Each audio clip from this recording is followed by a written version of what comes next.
Hello everyone, कैसे हैं आप सब? ठीक हैं। Welcome to modern classes. जैसा कि आप सबों को पता है कि हमारे इस 90 डेज सीरीज में आपके लिए ये प्रॉपर एक गाइडेंस वीडियो होगा और हमने जो नया बैच लॉन्च किया उसके बारे में डिटेल्ड जानकारी देंगे। आपको जो एग्ज़ाम है वो है 12 अप्रैल को। तो NDA 1 के लिए हमने जो बैच लॉन्च किया उसका नाम है शौर्या स्प्रिंट। आपको पता है स्प्रिंट कब लगाते हैं? लास्ट में जब रेस बच जाती है तो आप स्प्रिंट लगाकर रेस को कंप्लीट करते हो, कम टाइम में ज़्यादा डिस्टेंस कवर करते हो। तो यहाँ हमें रेस तो नहीं करना है, हमें यहाँ पर क्या करना है, कम टाइम में ज़्यादा से ज़्यादा सिलेबस कंप्लीट करना है और उसको अच्छे से टैकल कर अच्छे ज़्यादा से ज़्यादा स्कोर भी लाना है। ठीक है। तो इस पूरे सीरीज में आपसे डिस्कशन करेंगे क्योंकि इस बैच में आप कैसे पढ़ोगे, क्या क्या कुछ प्रोवाइड किया जाएगा। ठीक है। और जैसा होता है कि वॉर में जाने से पहले क्या होता है, हम प्लानिंग करते हैं, स्ट्रेटजी सेट करते हैं। तो इस पूरे वीडियो में हम एक स्ट्रेटजी भी सेट करेंगे और ऑब्वियस सी बात है, इसको स्ट्रेटजी सेट करने से पहले क्या है, आपको प्रॉपर पता होना चाहिए कि क्या टेरिटरी है, कहाँ से क्या क्या पूछा जाता है, किस सब्जेक्ट को किस तरह से कवर करना है, कहाँ से पढ़ना है, कैसे पढ़ना है, ये सारी चीज़ें। ठीक है। और आप इस बैच को ऑनलाइन भी एक्सेस कर सकते हैं और ऑफलाइन भी एक्सेस कर सकते हैं। ऑनलाइन के लिए हमारा ऐप है मॉड्यूलेशन इंस्टीट्यूट 2.0, वो डाउनलोड करके आप NDA के चले जाओगे, आप लिखोगे बेस्ट कोचिंग इन लक्ष्मी नगर इन दिल्ली, तो हमारा मॉड्यूलेशन आपको वेबसाइट दिख जाएगा। और ऑफलाइन भी आप हमसे जुड़ सकते हैं। ऑफलाइन सेंटर में लक्ष्मी नगर में है, मेट्रो गेट नंबर 5 के पास। ठीक है। तो ये एक 90 डेज प्लान होगा, ये पूरी तरह से क्रैश कोर्स है आपका। ठीक है। तो इस पूरे वीडियोस में हम क्या करते हैं, अपने चीज़ों को एक्यूमुलेट करते हैं। ओके। तो जैसे क्या है कि आप 12th क्लास के या तो 12th कंप्लीट कर लिया होगा आपने, या फिर आप 12th परस्यू कर रहे होंगे। ठीक है। आप 12th के स्टूडेंट्स हो। आपका एग्जाम होने के बाद आपको पता है कि NDA 2 बार ईयर में होता है। एक NDA 1 जो कि आपका होगा अप्रैल में, और एक होगा आपका NDA 2 जो कि होगा आपका सितंबर में। ओके। तो मेरा सजेशन ये है कि 12th अगर आपने कर लिया या इस बार आप 12th में हो तो आपको NDA 1 भी देना चाहिए। NDA 1 तो देना ही चाहिए। क्यों? क्योंकि ताकि जो भी अगर गलती हो जाए, अगर आपने अच्छी तैयारी कर ली है तो आप NDA 1 को ही क्वालिफाई कर जाओगे और आप SSB, आपको पता है कि SSB एक ऐसा चीज है कि जहां आप श्योर शॉट नहीं बोल सकते कि मेरा होगा ही होगा। वो एक पर्सनालिटी टेस्ट है 5 दिन के, उसमें आप रिजेक्ट भी हो सकते हो। तो आपके पास एक और चांस मिल जाएगा आपको सितंबर में। तो अपना फर्स्ट अटेम्प्ट आप इस NDA को बनाओ ताकि जो भी गलती हो उसमें आप सारी गलती यहीं पर कर लो, ताकि आपका NDA 2 में 100% श्योर सिलेक्शन आप हो जाओ। ठीक है। बहुत सारे बच्चे हैं जो ऐसा सोचते हैं कि मैं डायरेक्ट NDA 2 के लिए प्रिपेयर करूं। बहुत अच्छी बात है, वो भी कर सकते हैं, लेकिन मेरा ऐसा मानना है कि आप NDA 1 जरूर दो, थोड़ा ही पढ़ के, ताकि क्या आपको सारी चीजें पता चल जाएंगी। ठीक है। ताकि NDA 2 में कोई गलती ना हो, वरना आपको क्या होगा, जरा सोचो, NDA 2 के लिए भी आप अगर कुछ गलती कर देते हो, रह जाते तो आपको ईयर का गैप लग जाएगा, और ईयर गैप एक अच्छी चीज नहीं है। ठीक है। ओके। तो ये रहेगा कि आप NDA 1 के लिए तो जरूर प्रिपेयर करो और NDA 2 ऑटोमेटिक हो जाएगा। ओके।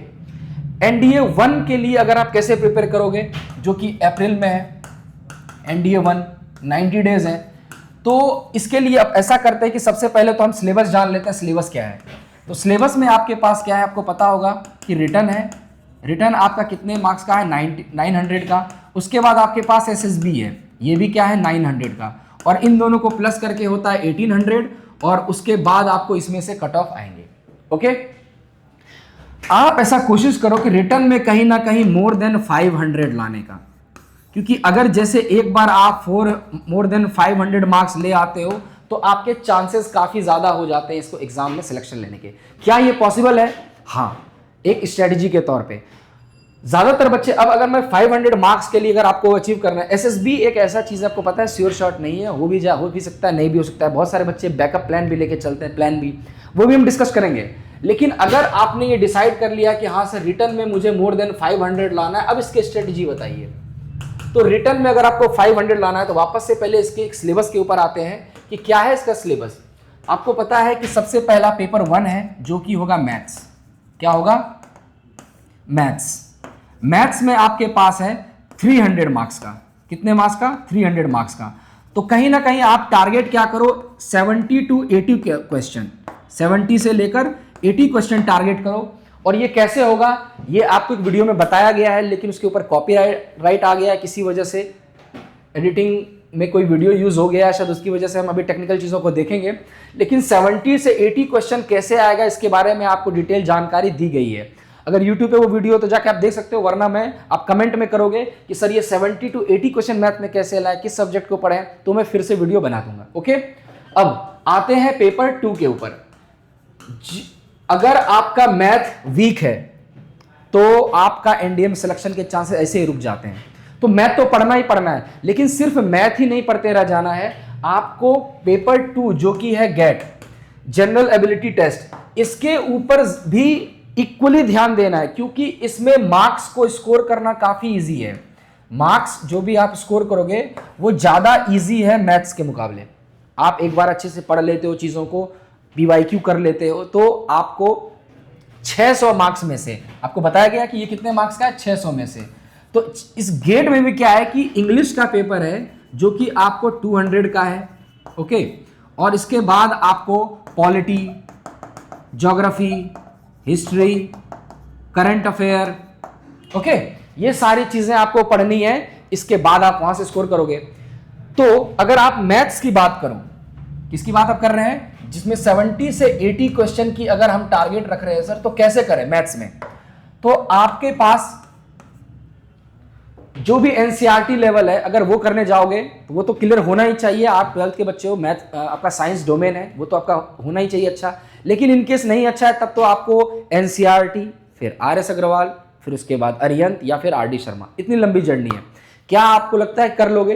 अगर कर पाओगे तो वेल एंड गुड, आप अपनी तैयारी कंटिन्यू रखें और जो भी गाइडेंस चाहिए होगा आपको प्रोवाइड कर दिया जाएगा, ठीक है। लेकिन इनकेस अगर आप नहीं कर सकते तो आप अगर ऑफलाइन में हो, आसपास दिल्ली के आसपास हो, लक्ष्मीनगर के आसपास हो, तो आप जुड़कर अपनी तैयारी को खुद फील कर पाओगे कि विद इन 10 to 15 डेज आपको रिजल्ट दिख जाएगा। चलो ये मैं बाद में बताता हूं।